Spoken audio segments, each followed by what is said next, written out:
ilhas são mais leves, fazem as ilhas, é que é, pá. Aí é que tu sentias.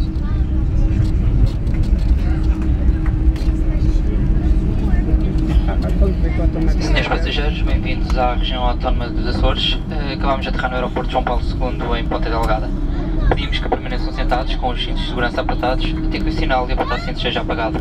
Lembramos ainda aos senhores passageiros que confirmam se levam convosco toda a bagagem de meio e outros objetos pessoais. Os telemóveis só podem ser ligados quando os senhores passageiros se encontrarem no exterior do avião.